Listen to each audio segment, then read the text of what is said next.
All right, here we go. Welcome to the M3 podcast, where business owners come to figure out how to make more money and scale their business. You guys are in luck. We got a good friend of mine in here today for this interview, Pedro Cardona. I'm super excited to Up. have you on, Pedro. I can tell you that, obviously we've become friends, um, but there's a lot of things about you that I want to know more because you're an interesting guy, and I want to learn from you and all of that good stuff too. So you guys are in luck. Thanks, Welcome, appreciate it. Pedro. Appreciate the kind words. Well, Yeah, no I problem, think man. one of the things we're gonna have to cover is how we connected before we knew we connected, or how that came about. That was kind of interesting. Yeah, that was definitely a funny story. Why don't you give us a little quick intro about who you are? We'll just who's Pedro Cardona. We'll get into the business stuff and that funny story in a bit. Yeah. So again, my name is Pedro Cardona. I'm a real estate investor. Been doing this full time for since 2015. December 2015 is when I retired from the federal government. I retired myself. So been doing that full time since. I'm a chemical engineer by degree. I'm a nuclear engineer by training, and so I did that for several years, working with the federal government. And so I'm doing the real estate stuff. I'm a dad. I've got three amazing daughters. I've got an amazing, powerful wife who I've been married to since 2012. And yeah, I mean, I guess that's the gist of it. Very nice. So your wife has been around pretty much for the whole ride in terms of real estate up until this point. Oh yeah, yeah. I mean, we started doing this together. Like right now, it's a little harder for her to be involved between. I mean, she has a full time job. She's a manager at a pharmaceutical manufacturing. She's also a chemical engineer, and plus our three daughters. So hopefully we can transition. We'll see how we work all that out. But yeah, I mean, we started together. I mean, we did our first investment in ourselves in 2012, the year we got married. We started taking some education courses. We invested $27,000 that we didn't have in education classes. I mean, we put like 7 credit cards together, and we're literally the night before we were calling our credit cards so that we increase the balance so that we could buy $27,000 worth of courses with Rich Dad Education back in 2012. So yeah, we've been through it together. That's awesome. And I'll tell you, in getting to know you, that's something that I've uh, realized is something that is very important to you, something that you focus on, and something that you do a lot is that you invest in yourself in terms of knowledge and information and getting yourself in the rooms with the right people. And I Hmm. think that's something that's super valuable that a lot of business owners and people in general, maybe they don't realize how important that is, right? To invest in yourself. Yeah, yeah. For me, it's just it's a part of my business, really. I mean, I've been doing it since I started in business. I mean, it's really what got me to where I'm at. And every year, I continue to invest in education, courses, seminars, mentorships. I mean, last year alone, I invested probably maybe like 140 grand in different types of programs. And I mean, that's to me, it's the best investment you could ever make.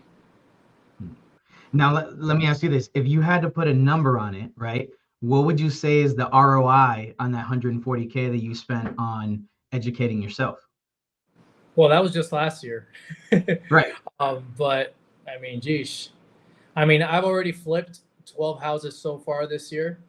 Last year I did 15. I'll be flipping at least 20 this year.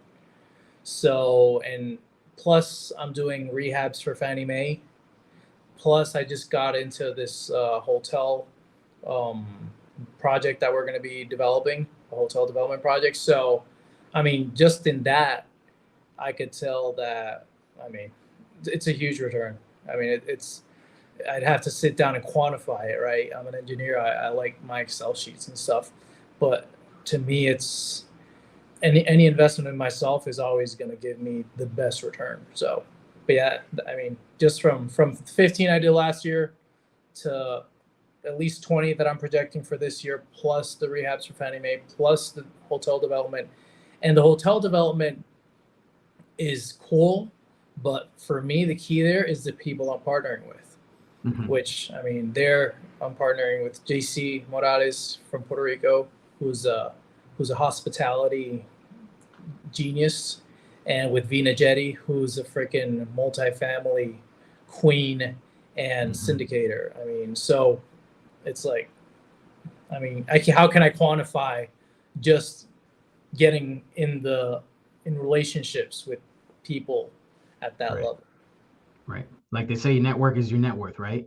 Yeah, I mean, I think it's a huge part, right? I think it's a huge part, and I think sometimes people that get into these types of mentorships or groups forget that because they're focused on the education and they're trying to take it all in and take it all in, but they forget that people are the key, and people are the key to any business.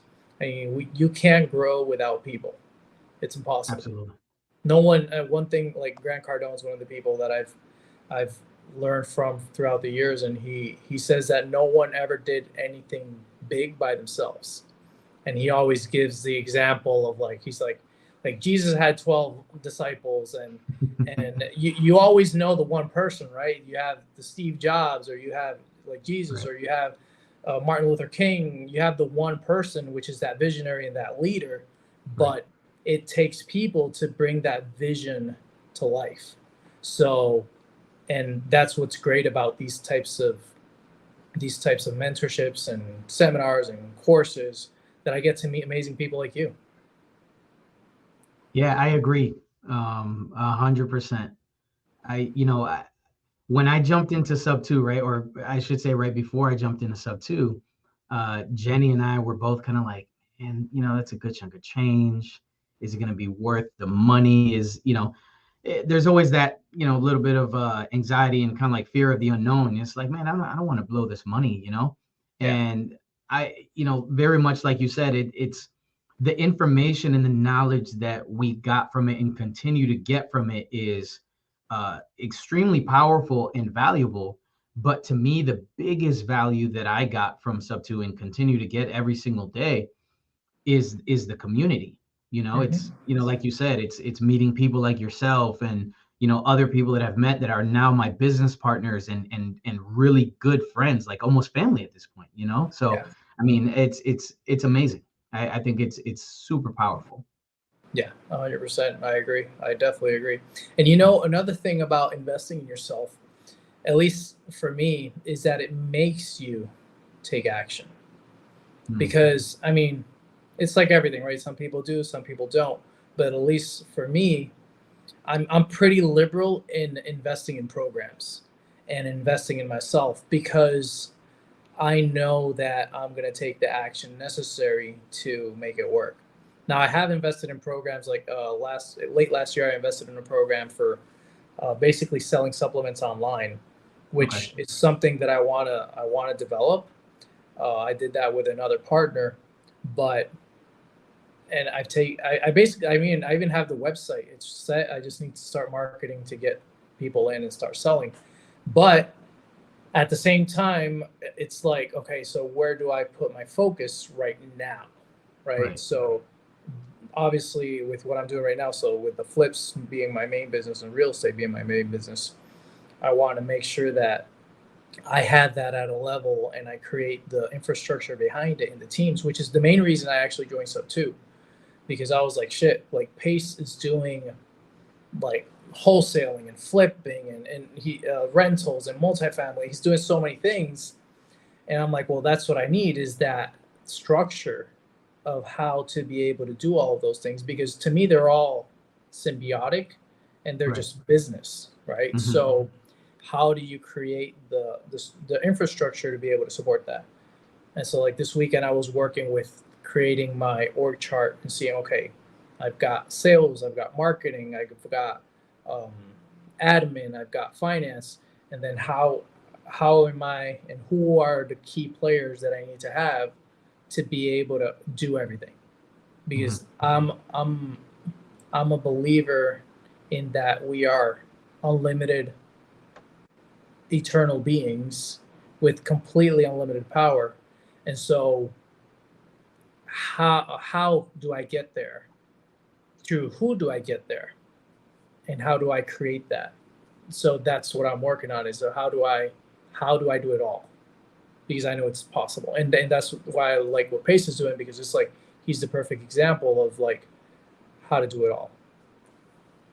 And I like that mindset, and I'm curious. I'd like to ask, is that a mindset? Is that something that was instilled into you by maybe your parents, by a mentor? That mindset that we are, have the ability to do what we want and learn and accomplish as much as we want. For you personally, where did that, kind of philosophy, that mindset come from? So it's interesting you asked that, because growing up like poor and like low, very low middle class. I mean, I don't think we got to the middle class, to be honest. The mindset, of course, is very, very different. I mean, I've been working since forever. Like as a child, I would always wash cars. I was always cut grass. I would go to the grocery store and pack up people's bags, and they would give my brother and I spare change. I mean, I would do everything.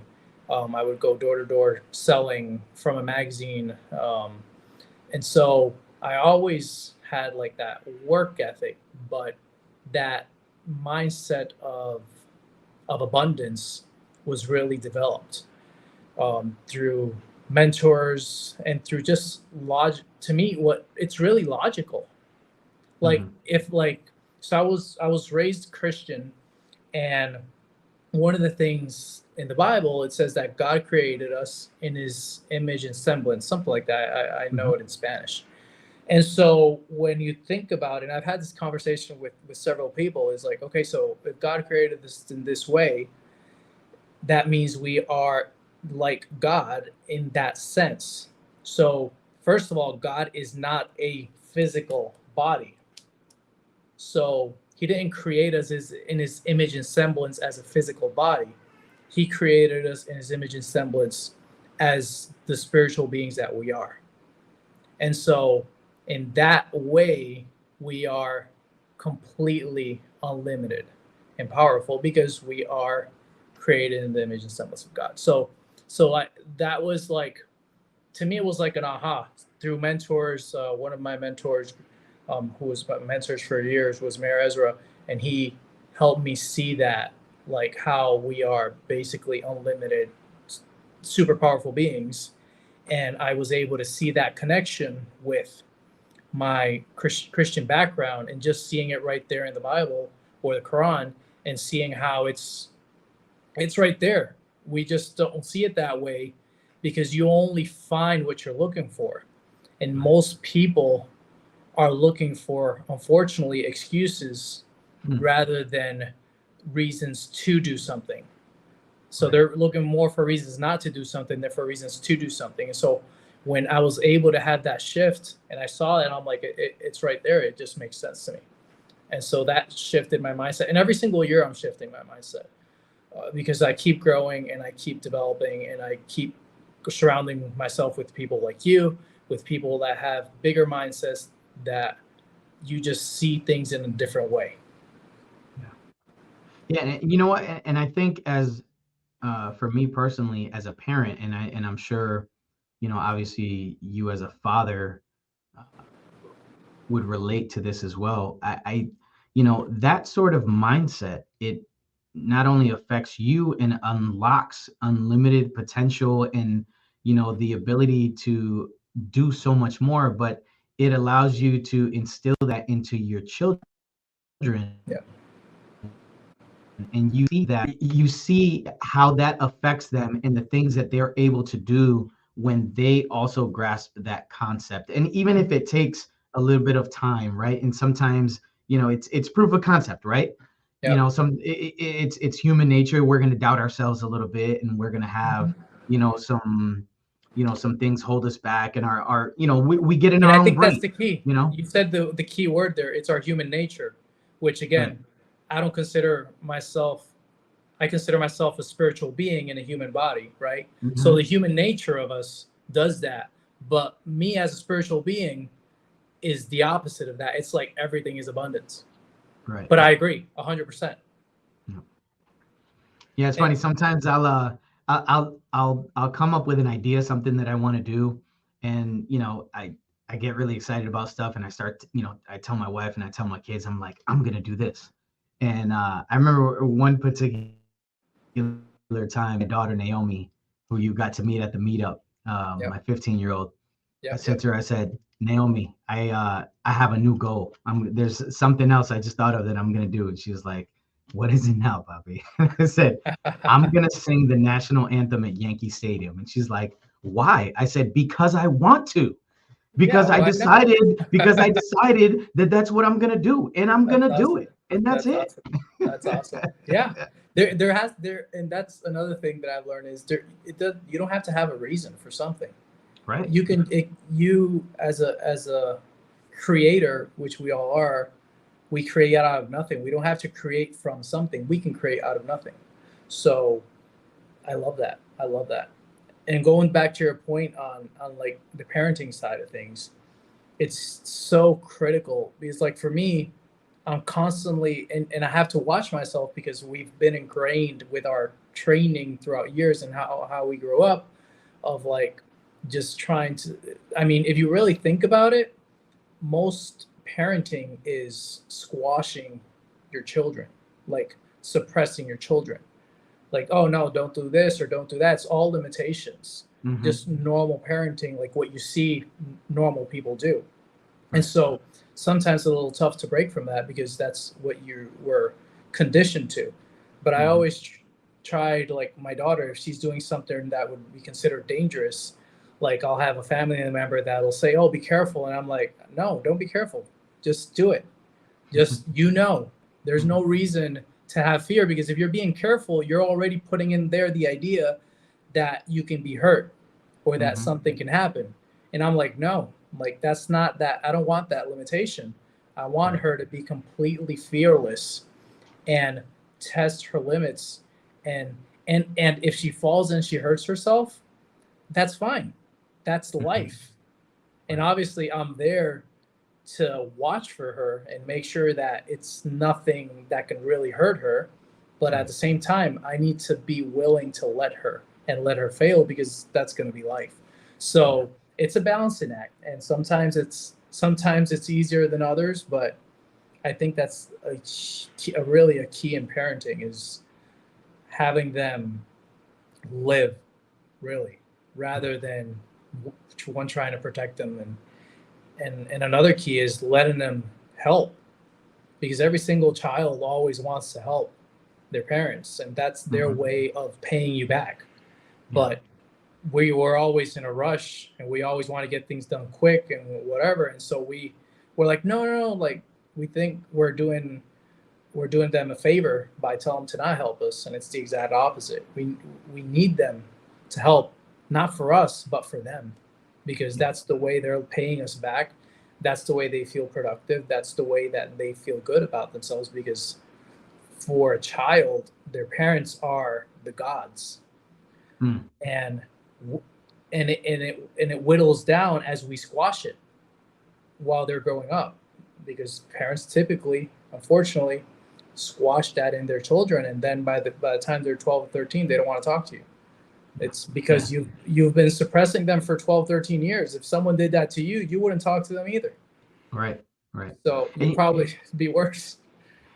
and that whole example that you just gave about parenting and every single aspect of it, as you were just kind of going through that, in my mind, the what really stuck to me is that you can really juxtapose that whole entire dynamic into business.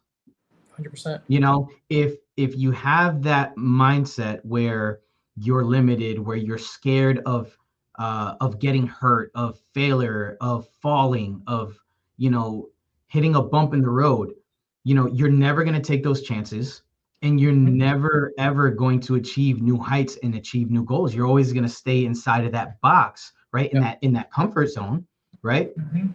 And in the same way as a parent is really, you know, you're the visionary, you're the leader of your family. And if you're not empowering your children, right now, if you're not empowering your employees, right, those people that are working with you as the visionary, as the leader of your company, well, then they're going to become stagnant, Yep. right?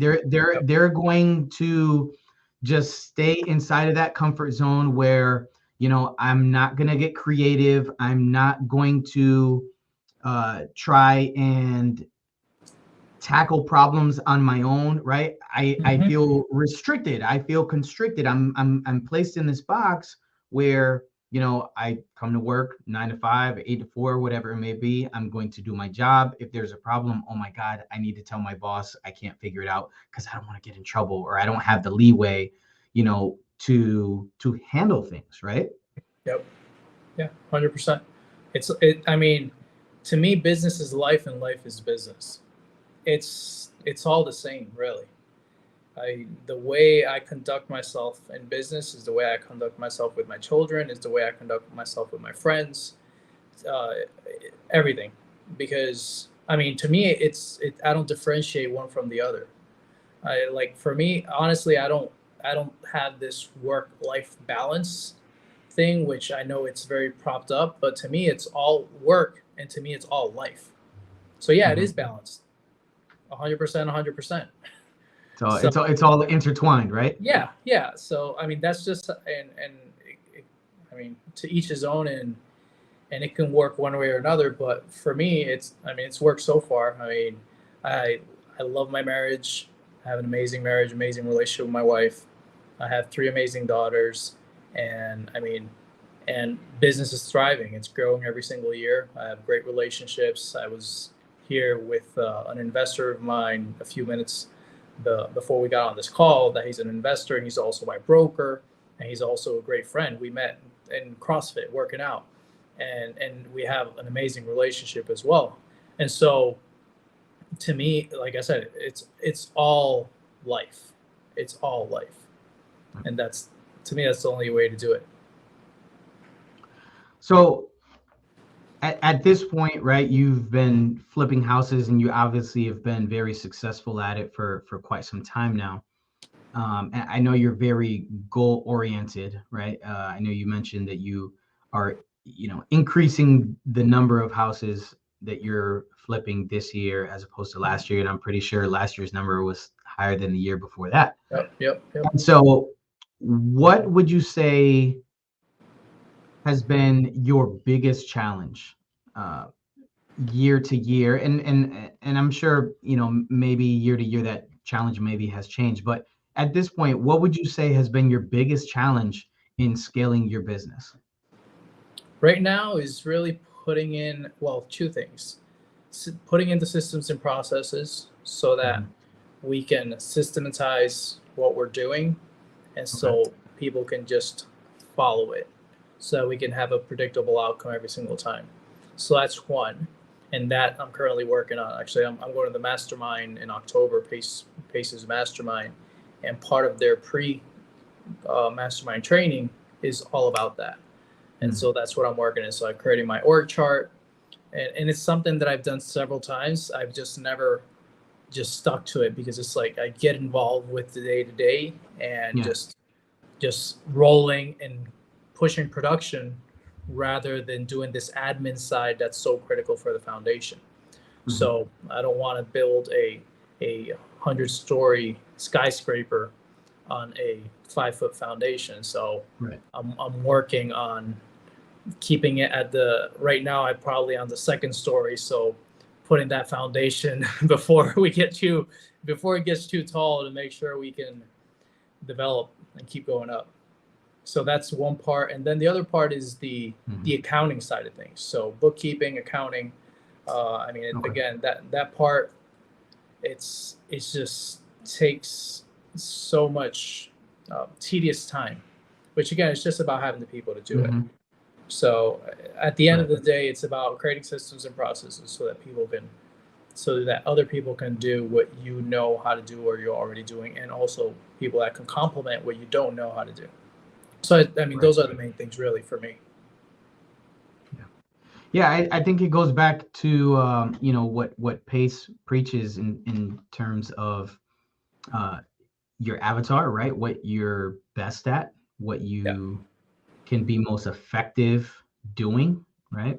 And like you said, putting the right people in place that are really good at those things that maybe you're not good at, or for whatever reason that's not worth your time, right? Because yeah, every hour that we spend has a dollar sign on it. It has a value, yeah. and for everyone that may be a little different depending on how you value yourself, but um it's trading time for money and deciding where you're most effective. Mm-hmm. Yep, 100%. Yeah, I mean, that clicked for me so much. I was like, and I've been listening to the book that Pace recommends, Rocket Fuel, and I'm Hmm. like, shit. It's Yeah, like, that's a great my book. God, it's like I kind of knew this already, but I've been trying to do it all.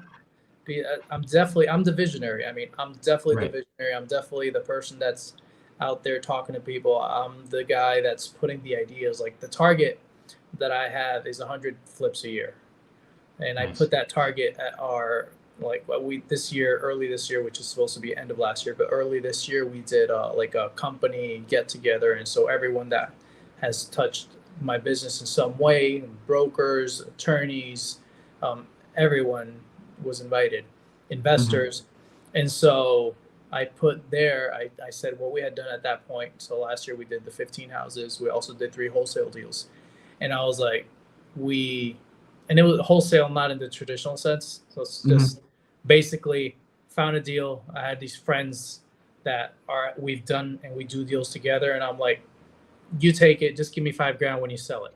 That was my type of wholesale because that's not really my Yeah. gig. It's like when you sell Right. it, give me $5,000. Um, Hmm.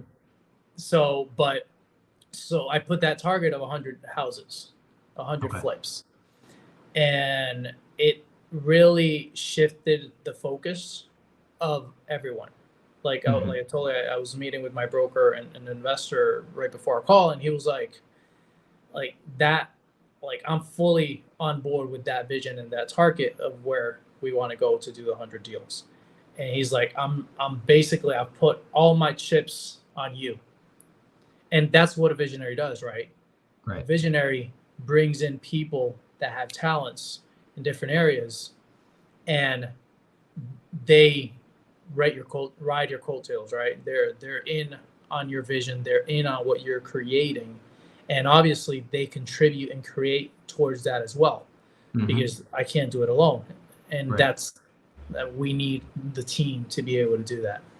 So that's yeah, it's huge. It's huge. So on the flip side of that, right, we talked about what your biggest challenge was.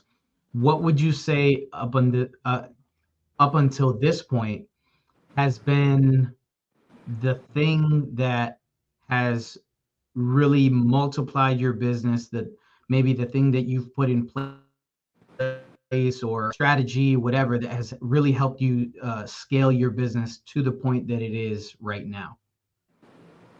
Honestly, mindset. To me, Mm, that's really it. nice. Because, I mean, I joined a mentorship program a couple of years ago. I think it was 2021.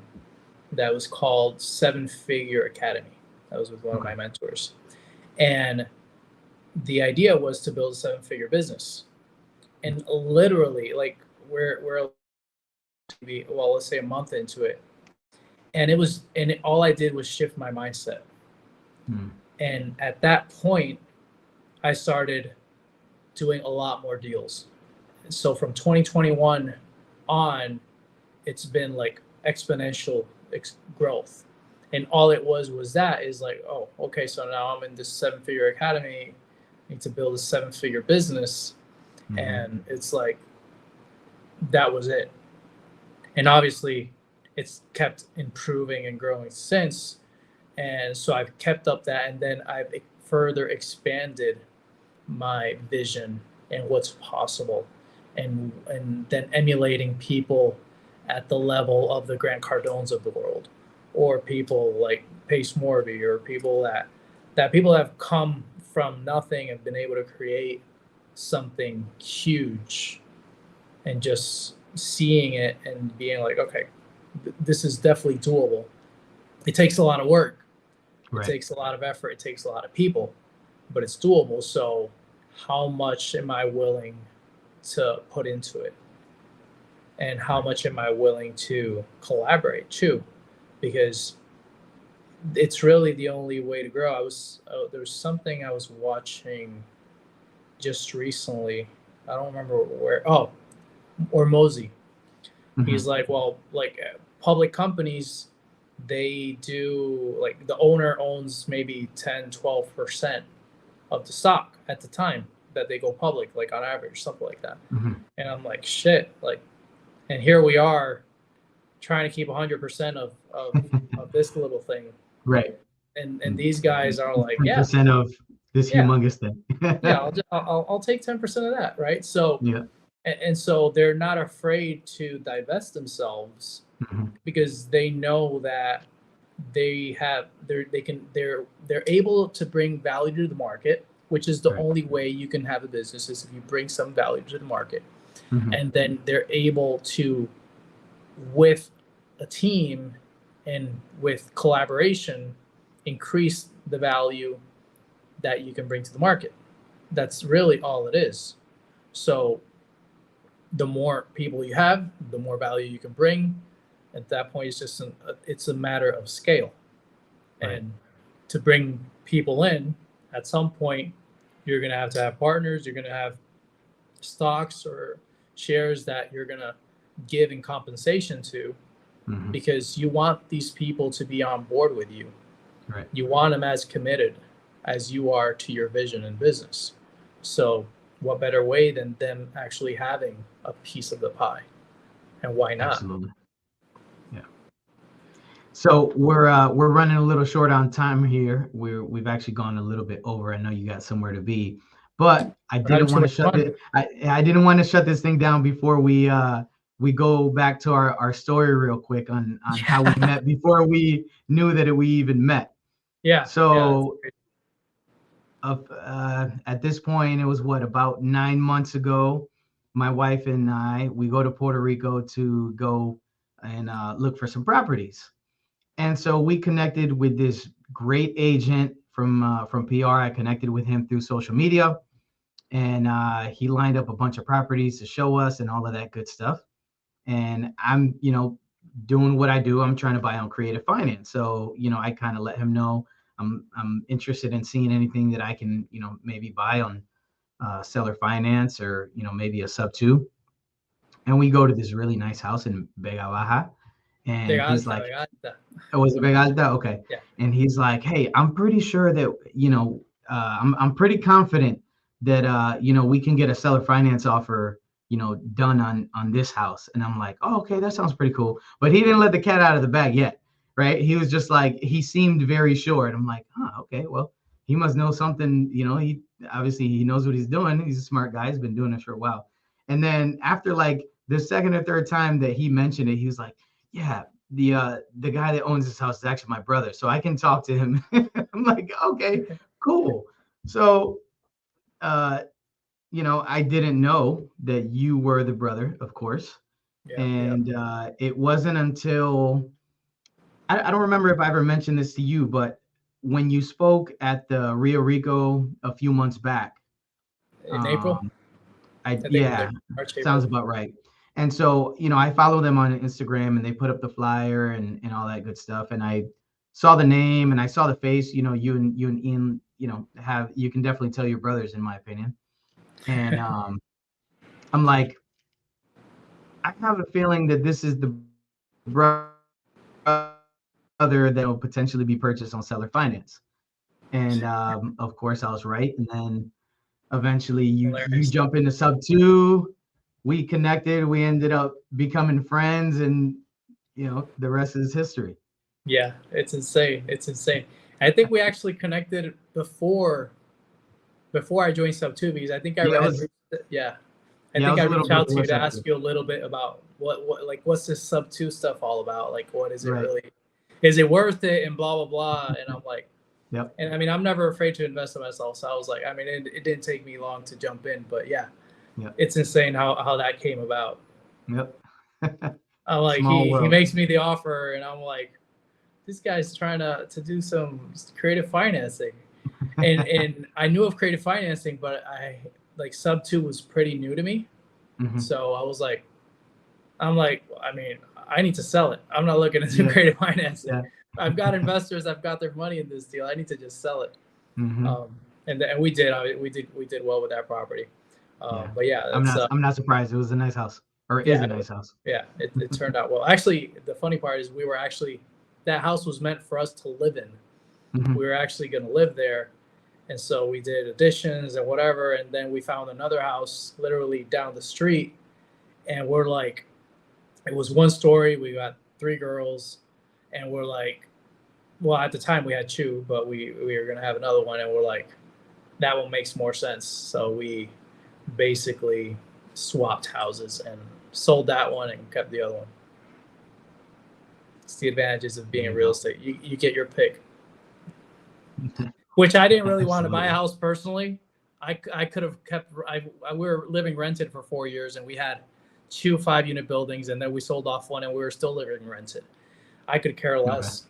I mean, I'd rather put my money to work, to be honest. Like, literally, the house we live in is all cash, and I'm like, I don't want to have my money tied up in a house. I'd rather invest it. But anyway, whatever the wife orders. Yeah, you got to keep the wife happy. Exactly. Yeah. All right, man. Well, why don't you take a second and let everybody know where we can find you on Instagram, on Facebook, on YouTube, on all the different channels. And yeah, man, I'm sure anybody listening to this would probably love to follow you and connect. Yeah, for sure. So on Instagram, and I have it here as my handle, Pedro Cardona 10x. That's my Instagram handle. I'll be my YouTube channel. I think you could find it under Pedro Cardona. I think I have one created. I'm working on that, on developing that. So, but just look up Pedro Cardona. You could also go to flippingpuertorico.com. I have a little landing page there, so you can enter your information, give you a free like Excel sheet, like deal analysis sheet, so that you can analyze your flips. And yeah, I mean, Facebook, Pedro Cardona. I just look me up. Easy to reach, and yeah, whatever I can do to help, collaborate. I mean, I have so many people reaching out with like just different requests on, hey, do you do mentoring? Do you do coaching? And like right now, it's not my focus just because I'm working on my business. I know at some point I want to retake that. I've done a couple because I'm really passionate about it, about actually, because it's what worked for me, right? Was actual mentoring, coaching to be able to get my first deal done. So I'm very passionate about helping. I have a student that literally they just closed their first deal yesterday here in Puerto Rico. So they sent me a message and they're super excited about that. And I love that. So, but that's not something I'm focused on. So, I mean, I'll help.